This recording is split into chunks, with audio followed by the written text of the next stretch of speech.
to the pub. My name is Michael Reinhart, and I'm an adventure photographer and your host here at Whiskey and a Map. Stories of adventure and exploration as told by those who live them. Now, it has been said that an adventure started simply with a map and a glass of whiskey. The desire to go to the world's wild places. Now, you're invited to come on in, pull up a chair, pour yourself a glass of your favorite whiskey, and listen as we hear stories from another one of our friends just returned from the field. Brandon Wilson is an award-winning author, explorer, and peace pilgrim.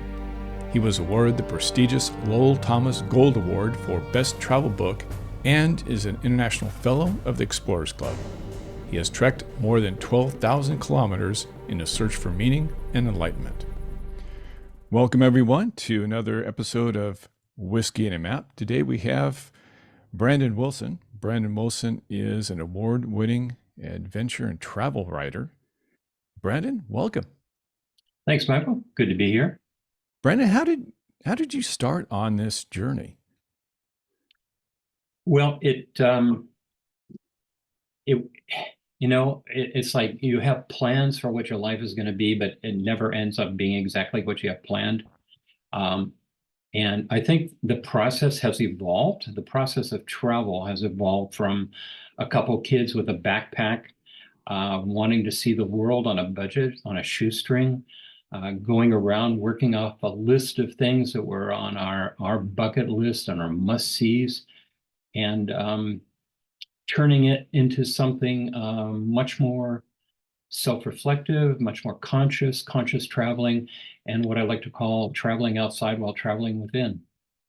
But it all began back in about 1985, after my wife and I had just spent 3 years in Alaska, a year living in an Eskimo village up on the furthest north village in North America, in Barrow, Alaska, and then 2 years spent in Anchorage. And after that, we were definitely ready for warmer weather, and we bought a round the world trip ticket on Air New Zealand and Cathay Pacific, and we took off with just 15-pound backpacks, with a ticket that was good for a year, and it allowed us to see all these places we'd only dreamed about. And we went, first of all, we went to Hawaii, which was a welcome change after being in Alaska. And from there down to Tahiti and Fiji and Rarotonga and New Zealand and Australia, and then back up to Japan, and Japan to Taiwan to Singapore, Hong Kong, Indonesia. And from there to India. We spent a month traveling around India and Rajasthan, and going to the Taj Mahal then in Varanasi. And ended up in Europe, where we had Eurail tickets, and we spent a year then traveling around by train. Well, more, I guess 8 months or so traveling around by train, and then came back and said, wow, okay, we've seen this smorgasbord of what we wanted to see. You know, we did the Taj Mahal, we did the Eiffel Tower, we did the pyramids, and all these things that we'd always wanted to see. But it left us with a taste for something more, and something more than just brushing the surface. You know, as we traveled then, we traveled as locals. We stayed in local Falling Star hotels. Our budget was $30 a day for the two of us. And at that point, that was less than what we were spending living a normal life in suburbia and working normal jobs. But we chucked everything. We quit our jobs. We just liquidated everything and said, okay, we're going to be totally poured into this, and this is what we're going to do, and explore the world. So it was born out of that curiosity. Now, were you a writer at that time? At that time, no. When I was in Barrow, I was assistant to the mayor. I went up there without a job. I'd been in Boulder, Colorado, and my job had ended there. And I had a buddy who went up to start a drug treatment program in Barrow. And he said, hey, there's lots of jobs up here. They're looking for qualified people. So I went up with a suitcase, and that was it. I said, okay, we're going to try it. We're going to try to make it. And so I went around, interviewed, and got a job in a short amount of time. And we ended up spending a year of wow, it was an incredible experience. First of all, living in a place where the sun sets for 2 months out of the year and then doesn't set for 2 months out of the year, and totally isolated, not having any roads really coming in or out. And the furthest northern point of North America, we were on the Arctic Ocean, and the only thing distinguishing the seasons at that point was whether the ice pack was close or farther away. When So did your when did your writing career start? it started shortly after that. You know, even in that position, I was writing speeches. I was writing newspaper articles for several Alaskan newspapers, talking about local life, talking about cultural issues, talking about the arts. But I had started writing back when I was actually in junior high school and was a stringer for the local newspaper, like 13 and 14. So it's all kind of came together then. And then shortly after that, I got more into PR and advertising side. And so would work at that long enough to save up enough money and then take off and travel again. Nice. Now, one of the places I really want to talk to you about is Tibet. But it was really unusual how you started that trip because you went there with no visas, no plans, no guides. You were Yeah. just going to walk across the border to get in. How did this all start? It was a process of serendipity. We were in Colorado at the time, and I had read about this ancient trail that went from Lhasa to Kathmandu. And just, I had briefly been in Kathmandu on the round the world trip. And I thought, wow, what a great opportunity to go to Kathmandu, plus Tibet. The more I read about Tibet and began to research that, Tibet had been closed to independent travelers for decades. Nobody was getting in. And so we applied through the Chinese embassy to go into Tibet, and they sent us back a really nice, sharply worded letter giving us all the reasons why it was impossible. It was impossible. There was no place to stay. There was nothing to eat. People didn't speak our language. It was dangerous. The temperatures were severe. And more they told us the impossibilities, the more and more we wanted to do it. Just at that point, as an adventure, to say, yeah, we could do this. We could do this. It's not going to upset world politics to having two bright-eyed travelers with backpacks walking across your country.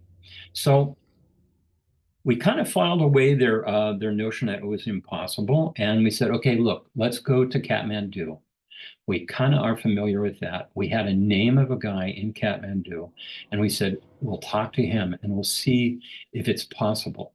And through him, we were sent to the local visa office there and walked in, and we explained our situation, how we wanted to walk across Tibet. It was only going to take us a month or 40 days.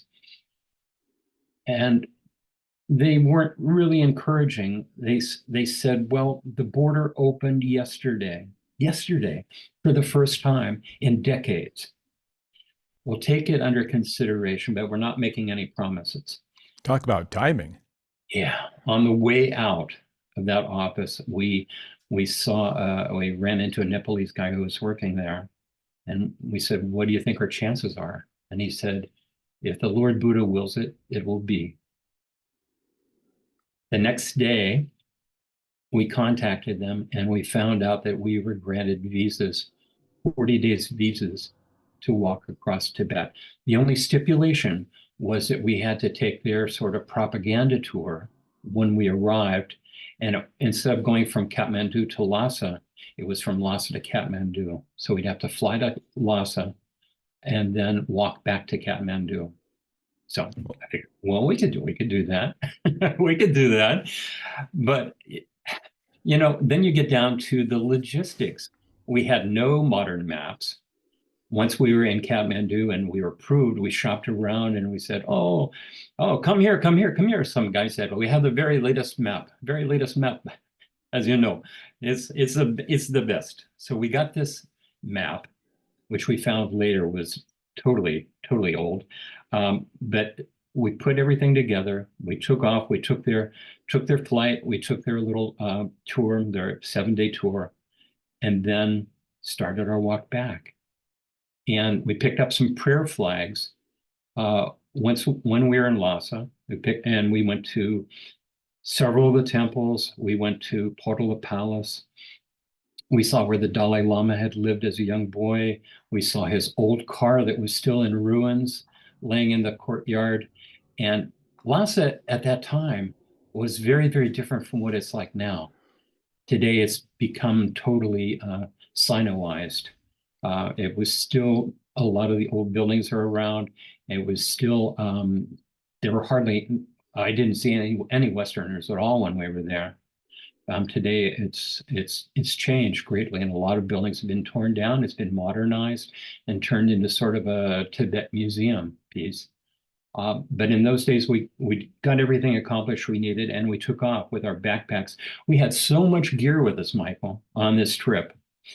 Because we didn't know what to plan for. We had tents, we had heavy-duty sleeping bags. We were prepared for temperatures that ranged from 80 degrees during the daytime to freezing at night. And this was in the fall, and it was always in the back of our mind. We've got to keep this thing moving. Otherwise, the snows are going to come down out of the Himalayas, and we're going to be stuck here. There's no way out. Yeah, you have to make it over those high mountain passes. Yeah, those passes that are 12,000 feet and more, have to get out of there. So that was always in the back of our mind. But we started walking, and soon, 2 days in, figured if we're ever going to make this, I think maybe we should look at getting a yak or a donkey or something that we can at least put our bags on. We're not going to ride. This isn't a Princess Cruise. We're not going to ride and take the easy way, but just something to put our bags on, because otherwise these bags are probably 45, 50 pounds each. Yeah, and to be clear, this is a trip where you're trekking from the entire trail. You're not taking any motorized vehicles, No. any type of transport. No, it was 1,100 kilometers. All And by foot. Yeah, all on foot. And we had 40 days at best to get out of there. If everything went perfectly well. Now, why did you choose to go by foot? I think after our first trip around the world,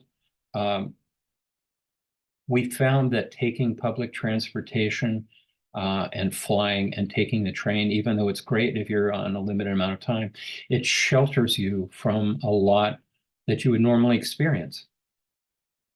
If you were out there by yourself and walking it, and it's a beauty that I've discovered since then, putting one step in front of the other, meeting people face to face, sharing a meal, sharing yak butter tea with them at night, or sleeping around their fire. We traveled with a couple of Buddhist monks for a couple of days, and they showed us how to beg. And so we went from door to door every night. There were no hotels. You couldn't make reservations. We didn't know exactly where we were going to stay or where we were going to end up. So as the sun started to set every night, we'd have to go door to door and say, "Kushi, kushi, you have a place for us to sleep." And fortunately, many of the people throughout Tibet speak a little bit of English because they were trained as monks in Nepal, and they spoke a little bit of English. So it was a fascinating look and opportunity to share with them that piece of their life and to find out what life was really like in Tibet under Chinese rule. Well, tell us about the people. What were they like? They were people of great faith, which they needed out of necessity, if nothing else. They had faith that the Dalai Lama was going to return, was going to deliver them from the oppression that they were living under. And oppression at that time was seeing their culture disappear, was being told that no, they weren't Tibetan, they were Chinese, and only Chinese being taught in schools, only Chinese food being available in stores, and having secret police everywhere. having secret police, having in places like Lhasa, there were so many cameras that were surveying everything. These people didn't feel secure in their own country. And for us early on, that became another greater reason for us to do this trip. It's one thing to do something and say, oh, it's a great adventure. I want to get out there. I'm going to prove that I can muscle my way through this. Well, the Himalayas and Tibet don't allow that. The Himalayas will kick your ass. They really make you feel very small and very humble at times. And we decided we were going to do this trip for them. We would make it through. We would bring those prayer flags that we picked up. And if we made it back to Kathmandu, I wanted to present those to the King of Nepal to fly as a symbol of solidarity with the Tibetan people. So that became an extra motivator, I think, for us to really make this successful and to make it to the other side. We bought a horse. We bought a small Tibetan horse from a farmer, and we put his name was Sadhu, which in Tibetan means chestnut, and we put our backpacks on his back and then led him the length, and he was our third and probably most valuable member of the trip. Now, along the way, you repeatedly ran into monks, and they would walk with you at times, and tell us about them. We ran into some monks early on, and they were very supportive, understanding, curious, certainly curious, not seeing anybody like us before. If anybody had come through at that point, they were coming in like a supervised Jeep tour. They would take 3 or 4 wealthy Western tourists through and have their government-approved guide who would spout the party line and show them what they wanted them to see. For us, we had to have permission to go to name. We had to name the places we wanted to go in Tibet before we even left Lhasa. Unfortunately, one of the places that wasn't on that was Mount Everest Base Camp.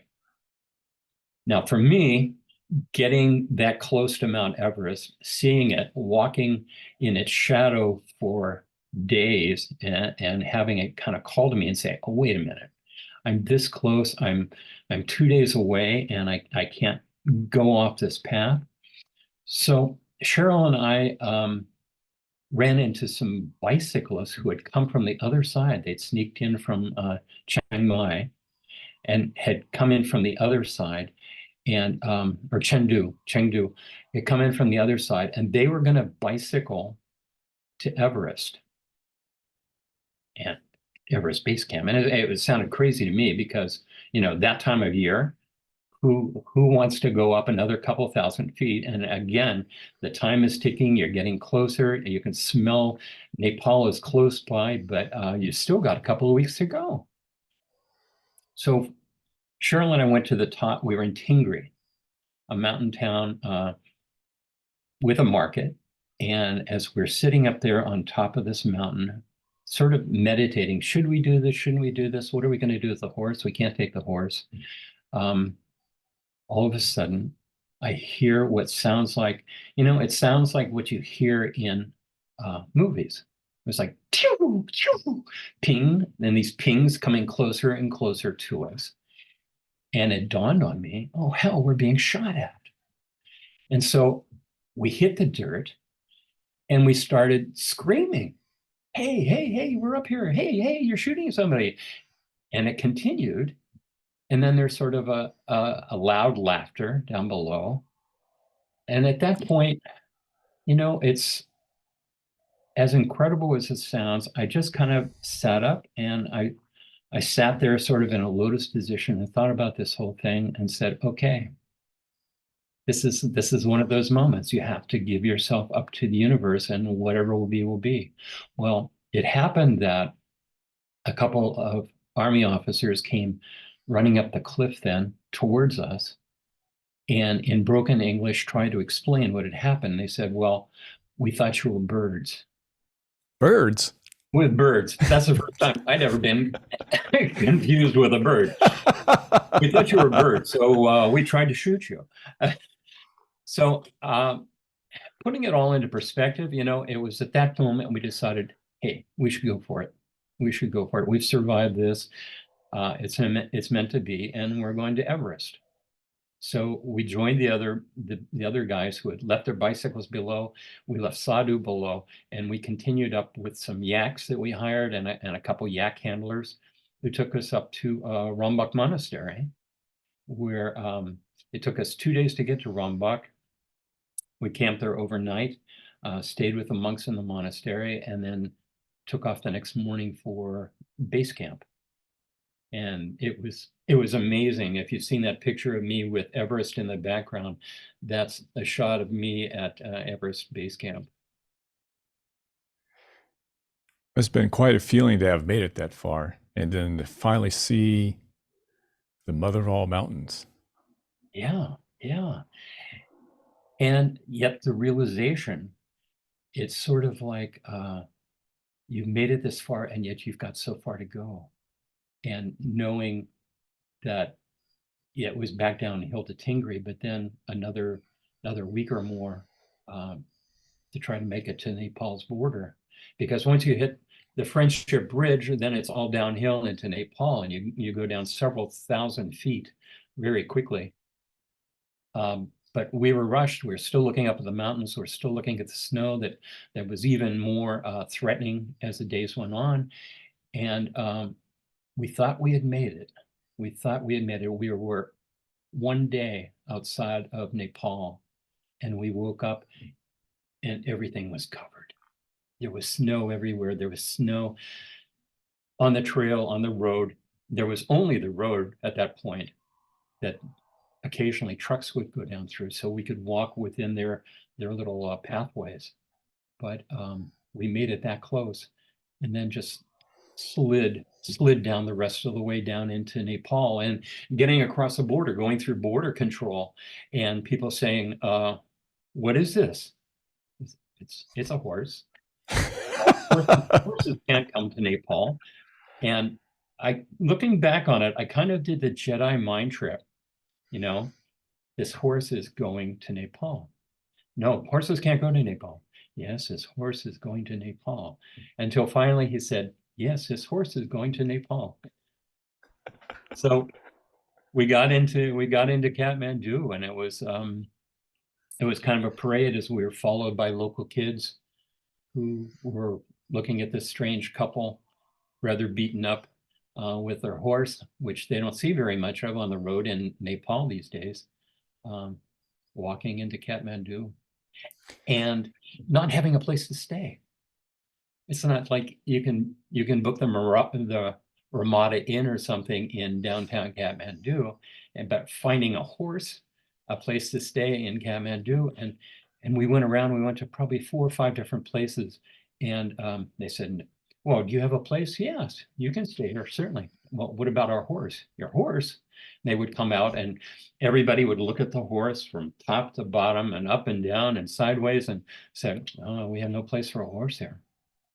Until we went to the Lhasa Hotel. And we explained our story. We've walked all the way from Lhasa. We want to present these to the King of Nepal, and this is a peace walk, and by the way, we have a horse.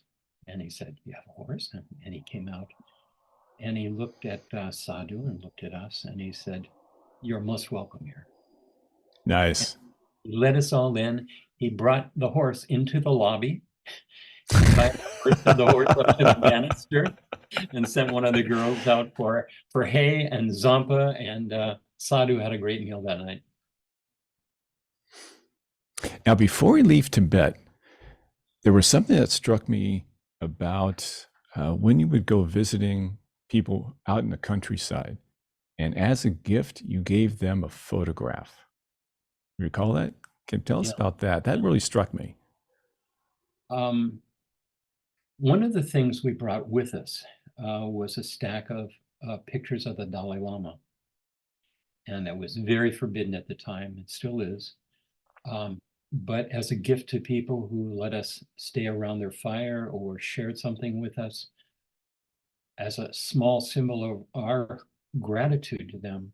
And we were so grateful, was to give them a picture of the Dalai Lama, which they would then take and they would bless the foreheads of all the members of their family, and then secret this photo behind layers of curtain back into like a little shrine that they had set up in their room. And was an amazing feeling, and just to see the warmth and hope, I think, register in their faces. And many of them hadn't seen pictures of him since he was a young boy, and he was probably in his 50s then.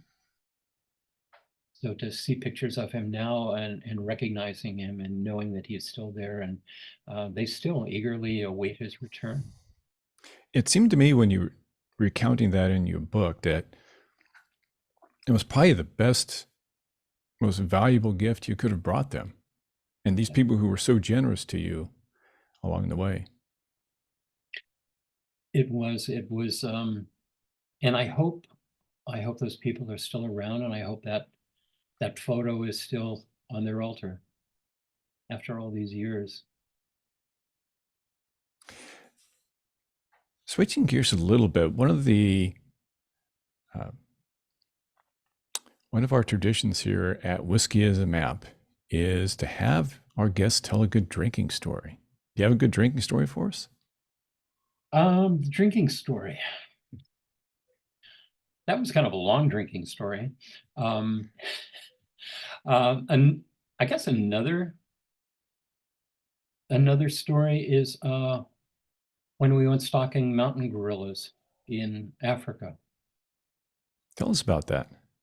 Africa was again one of those places, you always dream about going. As a kid, I remember watching Tarzan on early Saturday mornings with a cereal box between my knees, and just dreaming about all the adventures I'd have in Africa. And Cheryl and I reached a point after coming back from a round the world trip. We got married, and we decided for honeymoon we were going to go to Eastern Europe, which is a real garden spot in those days, and that was before the wall came down. And we ended up following that up with 7 months crossing Africa overland, all the way from London to Cape Town. Took us through 17 different countries. But one of the most memorable things there was stalking mountain gorillas in what was then Zaire, the Democratic Republic of the Congo. And it had been a series of days that were leading up to that. One day we were in a village of pygmies where we were hunting dik-dik, the small antelopes, and staying up with them, and drinking and smoking around the fire late at night, and listening to jungle drums. These people, the Twas, were just, they were amazing hosts. And again, it wasn't like it was some sort of production, no sort of staged anything. It was just, we were just happened to be there. But the next day, we ended up going in search of the mountain gorillas. And for hours following their paths up these winding mountain routes, higher and higher into the hills, until finally we come into this clearing. And it wasn't like there were one or two, there were probably 10, an entire grouping of them. And we were instructed, we had a guide, and they brought rifles, but it wasn't rifles to protect us from the gorillas, they were rifles to protect us from the poachers that we might run into. And as we're standing there looking at them, and they're looking at us, and there's this, we were 5 or 6 feet away, and averting our eyes, following all the instructions that these guides could tell us, because we didn't want to be smashed like a piece of wood up against a tree. We were looking down, and all of a sudden I heard this rustle over in the woods, and I turned my eyes, and I saw a baby gorilla that was no more than this tall. And it was climbing down off its mother. At this point, I'm almost lying face down in the jungle. And this baby came right up to me and touched my beard. Oh, And wow. at that, the mother pulled it back, and it did it again. It came down again and touched my beard. It was so incredible to have that sort of interaction, that interspecies interaction with them. And that was the high point of our day. But it was, we spent maybe 45 minutes or an hour with them. And then the next day we were off climbing a volcano, Mount Ruwenzori. So it was, Africa is like that. It's a different adventure around every page. But the thing that really sticks with you, and I think it's true of all traveling, slow travel, part of that idea of traveling outside while traveling within, you realize you find a commonality of people. Yeah, the languages are different, they eat different foods, whatever, the superficial things. But on a per person basis, people are generally looking for the same thing in life. That brings up a question that we had from one of our listeners. Paul A. had a question for you, and he wanted to know, has there been any surprises in the similarities and or differences between the people you've encountered? There were initially surprises, but I think after those first surprises, we shed a lot of those insecurities that I think we as Westerners grow up with, watching things on television and listening to the news nonstop and being so interconnected to disaster on a constant basis, that I realized that there are more good people in the world than there are bad people. That most people are very curious about you if you're traveling and you're traveling simply. Oftentimes the most generous people will be the people who have less to give. The people who are more impoverished know what it is to truly say, come into my house and sleep around my fire. I don't have a lot to eat, but I share it with you. And those are the sort of heartwarming moments that you carry with you and seem to grow. They seem to be a constant throughout cultures. And I've been through almost 100 countries now. And it seems to be consistent.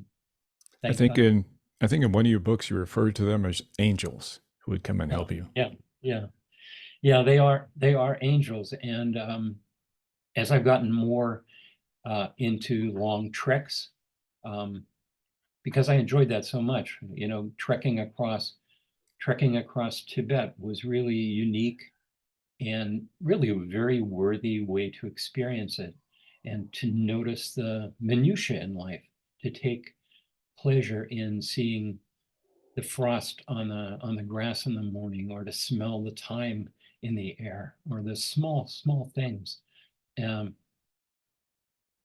Slowing down on the trail and in life is a very worthwhile process, and it's almost meditative in a lot of ways.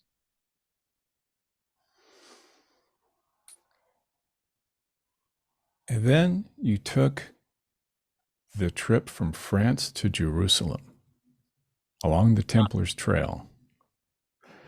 Yeah, why did you want to do that? What motivated you to take that trip? It had been a while in coming. One of the things I discovered after these trips, I was looking again for another long walking trip. And I heard about the Camino de Santiago, which is a series of trails now going across Spain. But you can start it from most places in Europe. You can pick up this trail, and it's to arrive at the burial place of St. James, the Apostle. in Santiago de Compostela in Spain. And I did that in 1999. I didn't know exactly what to expect, but it was a high point of my life, I think. It's traveling simply, relying on the kindness of strangers, relying on the forces of nature and the universe to provide, but getting out there, and you meet people from all over the world who are on the same path, who are walking maybe 30 days at a time, 20 to 30 kilometers a day to reach Santiago. And it's so magnificent the way it's set up. There are places for you to stay every night. There are refugios where you can go in, and it's a dormitory situation usually, but you share experiences with people. You have a chance to take a shower. You can share a meal around a table, and then get up the next day and do it again and again and again for 30 days. But there are no distractions. You can totally unplug. You get to think about life a lot. And for me, it was it's kind of like cleaning your hard drive. It's getting rid of all the extraneous stuff in your life and coming to realize what's important. Basically boiling life down to its necessities. And I did that across Spain and met some people. One of the fellows I traveled with was a 60-year-old named George from Dijon, a Frenchman.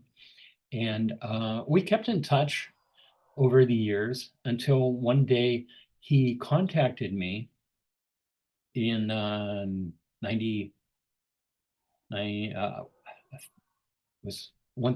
2005. He contacted me and said, "I'm thinking about walking to Jerusalem. Would you like to go?" He said, "My wife was going to come, but she's going to be busy that day." And it took me all of about 10 minutes to think about it. And I said, "Yeah, I'd love to do it."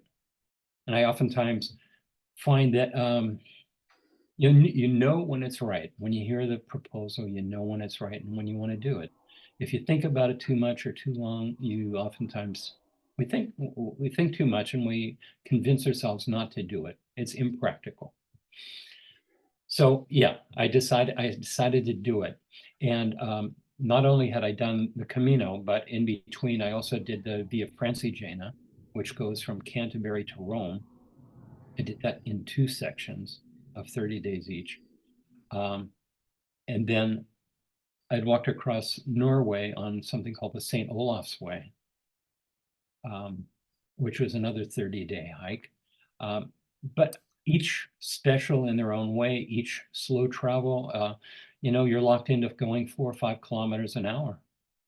And actually, at the risk of breaking it up before we go to the Templars Trail, when you're on that Olaf, what's the name of that trail that you were on? St. Olaf's Way. Yes. You had a very unusual experience, if I recall, about a roommate. Oh. Can you tell us, would you share that with us? The run-in with the ghost? Yes, definitely. Yeah, that was on my second time in 2014, but I was walking across Sweden with a guy I know from Explorers Club who said, I'd like to walk across. Do you want to go? And I said, yeah, okay, sure. And one night it was getting close to the Norway border, and there weren't very many places. You're walking in Norway and Sweden, you're walking through a lot of countryside and a lot of woodland, and the villages are sometimes just a scattering of houses, maybe 5 houses together, and that's a village. So to find this place was great. I mean, it was beautiful, and the king had stayed there at one point, and it was a hunting lodge, and all these other wonderful things. The decor was great, and they said, yes, okay, we'll put up a couple of pilgrims for the night. And they gave us a special pilgrim rate and put us in this private room, kind of tucked away from everything else, and was there, and we'd gone to bed relatively early because we normally got up early to leave, and all of a sudden I hear this rustle, rustle, rustle of sheets. I said, Anders, and I hear nothing back, and rustle, rustle, and they, Anders, is that you? And I look over, and his whole body is like twitching back and forth violently, and then sort of elevating up off of the bed. He's levitating off the bed? Yeah, yeah. And I was personally a little freaking out at that point. And then it just fell to the bed again. And he slept through the entire thing. And I talked to him about it the next day, and he didn't remember anything about it. So I went in, we were at breakfast, we stopped in and we talked to the lady who ran the place. We said, we had a really unusual experience last night. I don't know if you're going to believe this, but this is what I saw. And she said, oh yeah, well, I didn't want to mention that to you because it might frighten you off or something, but we had a lady who used to live there, and she reappears from time to time. And that was all that was really said. Oh, sorry, another muffin. She seemed nonplussed about it, just so well. Yeah, she was very nonplussed. What But happens that every was, day? but that was not in the brochure, was it? No, if there was a brochure, no. Well, sorry to sidetrack you, but I wanted to get that story. It's yeah, what an unusual experience. Yeah. But let me track you back to along the Templars Trail. So it's it's from France to Jerusalem from France by to foot. How many miles, kilometers is that trip? Oh, I would have to check to make sure. It's on those fact sheets somewhere. It's a long way. It is a long way. It was a 6-month hike, and we hiked almost every day. And it took us through 11 countries. And you know, I wanted to do it because there are 3 famous trails in Christianity. One is the Camino de Santiago, pilgrimage trails. The other one is the Via Francigena, and the other one is the route to Jerusalem. And I wanted to do that because I wanted to make a trail available for other people that they could follow. With these other trails, there are lots of guidebooks showing people the hows and whys of doing it, and where to stay, et cetera, et cetera. And I wanted something that people could safely walk either all at one time or over a number of years, whatever, to go to Jerusalem. Wow, what a fantastic pilgrimage walk, especially since this Templar trail recreates the route of the First Crusades. Geoffrey de Bouillon took his troops from France, and it took them like 4 years to get to Jerusalem, not 6 months, but I wanted to try to recreate that as much as possible. So we went through a number of the same cities that he would have crossed through 1,000 years ago. Tell us about that trip. It was spontaneous. It was improvised. It was at times shocking. We started in April. At one point, we were walking in the Black Forest through snow and in shorts, and traveling very, very light. I pack about 12 to 14 pounds is all I take for 6 months. So you're not taking too much with you. But every day we didn't know exactly where we'd end up staying. My friends spoke no English, and my French was worse then than it is now. So there were the cultural differences that we would go through. But things got ratcheted up considerably by the time we got to Belgrade. We were in Serbia, and we heard about the bombing that was going on in Israel. Hezbollah was bombing Tel Aviv at that point, the airport. They were evacuating people from Lebanon and Israel, evacuating them to Cyprus. And there was that realization at that point, oh my God, should we continue? Is this going to be safe? Are we going to, there was even talk, if you go back to 2006, that could be the beginning of World War III. So when I hear these things that are going on today in Jerusalem and Gaza, it makes it all that more poignant to me what was happening then that we weren't on the ground at that point to see. So we were in Belgrade, and we decided, look, we've got to have faith that this is all going to work out for the best, but we'll give it some time. We'll continue walking like nothing is happening, and make up our mind once we get to Istanbul.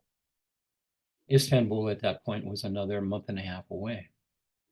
So we left Belgrade. We walked through Bulgaria, walked through Western Turkey, and got to Istanbul.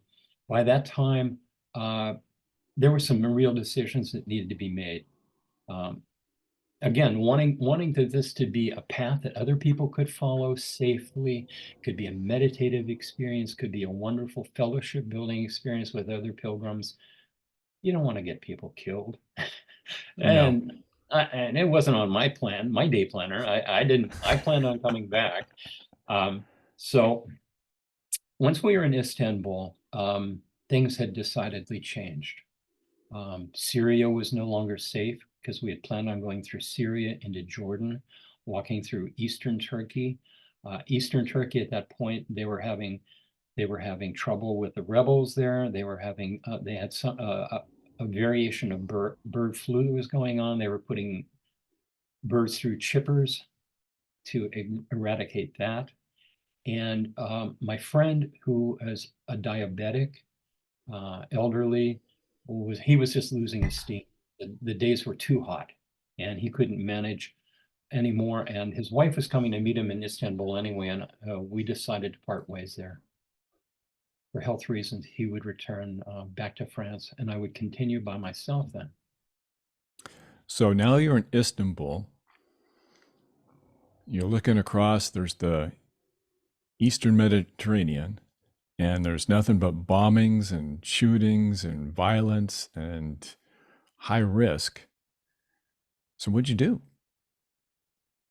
At that point, I remember distinctly coming to the literal fork in the road and saying, okay, if I go left, I go towards the eastern border of Turkey, or if I go right, I continue down to the coast of Turkey. And I knew at the coast of Turkey at that point, there were ferry boats that were going from Turkey over to Cyprus. And I said, okay, again, wanting to keep this real and keeping it safe for everybody, I'm gonna vouch for Cyprus. I'm going to Cyprus.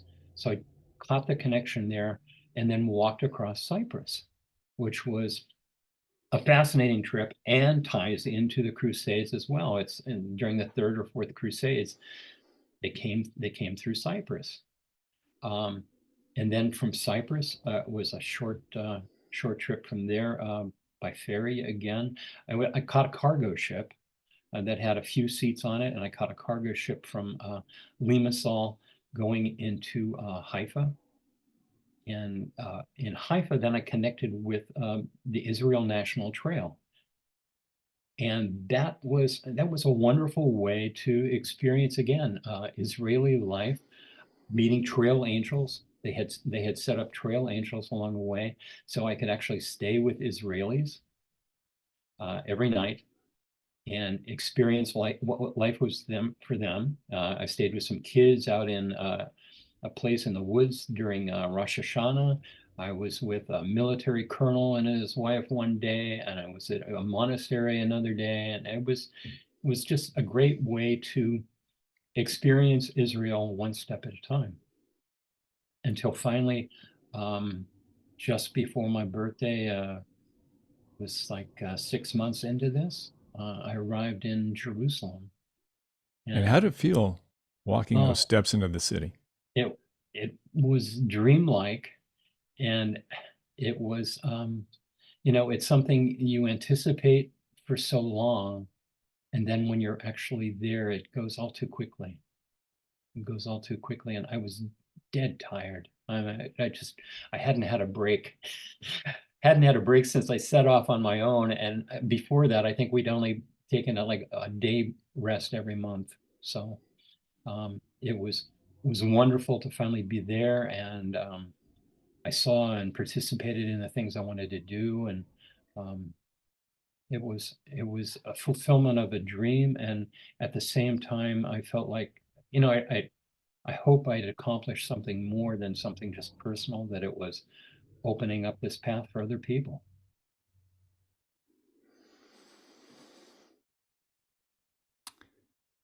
How do you think you've changed from the person who set out on that round the world backpacking trip to the person who walked through those gates in Jerusalem? Wow. There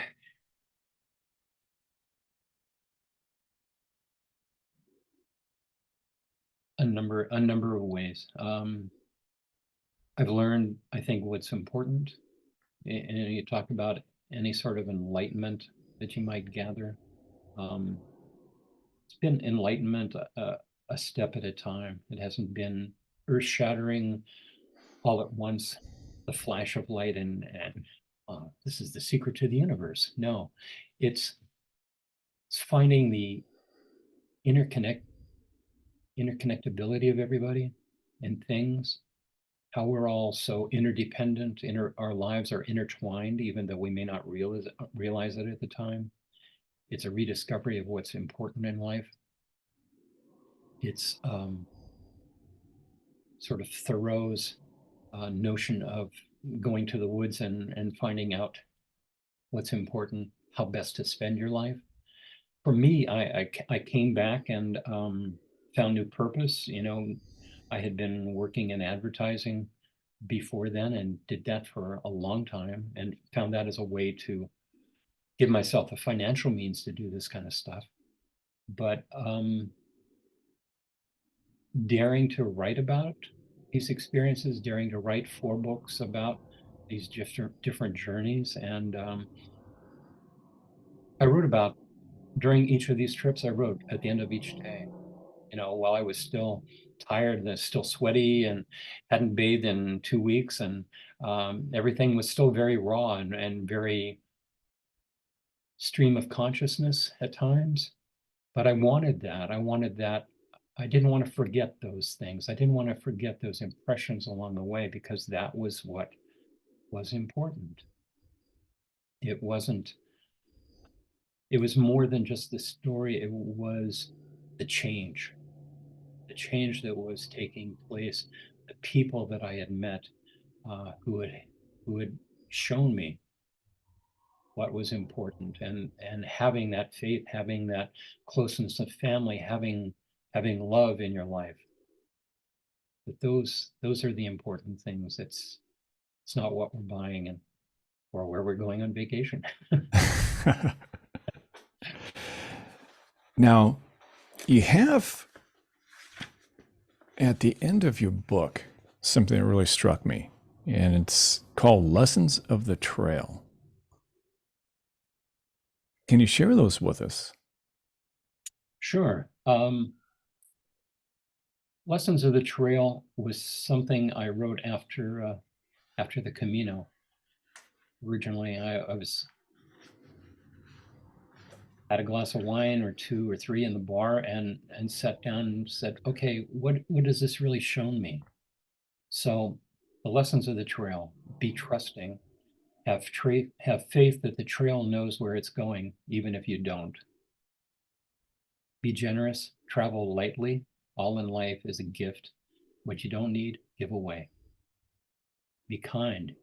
Even on the trail, even the smallest word of encouragement makes a difference. Be humble. Walking on dirt is easier on the feet than walking on pavement. Be human. There's no harm in getting lost, only in staying lost. Be a friend. Folks on the trail impact your life, if just for a moment. All too soon, they leave to follow their own path.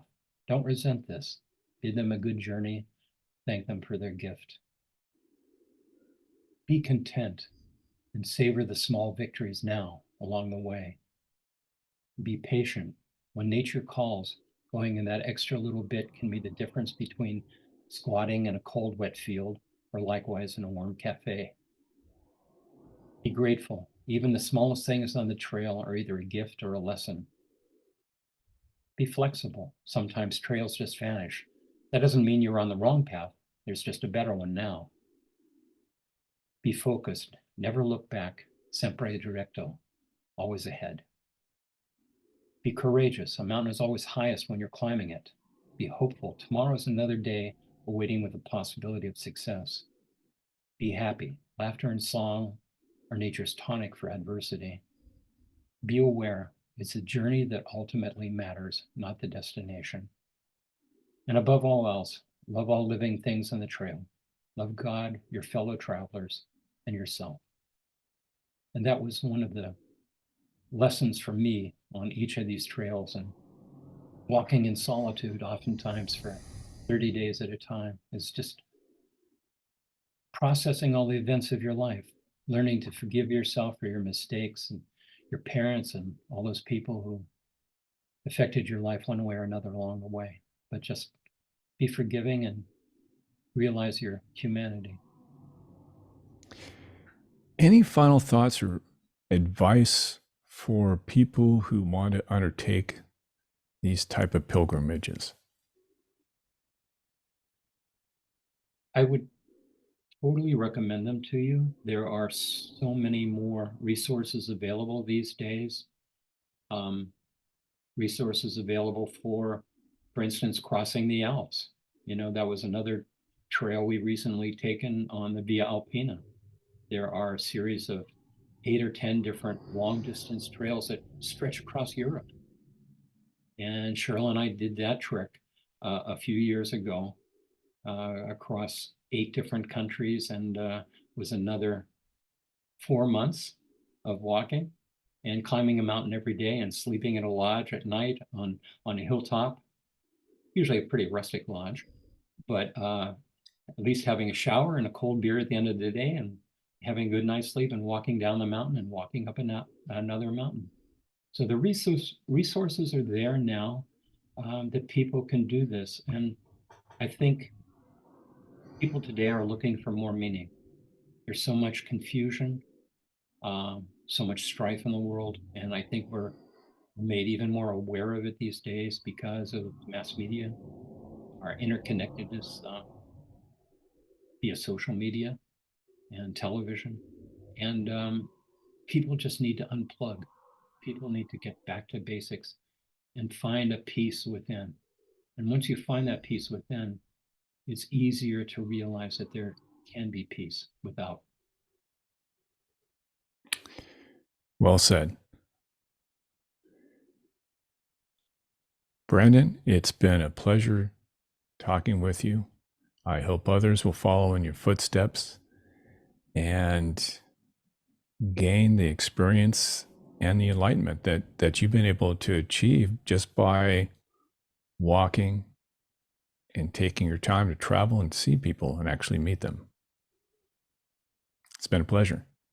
Thank you, Michael. It's been my pleasure to share it with you. And walking is something that, gosh, nearly almost everybody can do. Outstanding. Well, we'll see you down the road. Okay. Take care. Thank you for joining us. We'll see you down the road when we get together again, share a glass of whiskey, and hear more stories of adventure as told by those who live them. Until then, check us out at michaeljreinhart.com, where you'll find more of my work as an adventure photojournalist. Photos, videos, and articles of interesting people, mysterious places, and exotic cultures from the wild places of the world.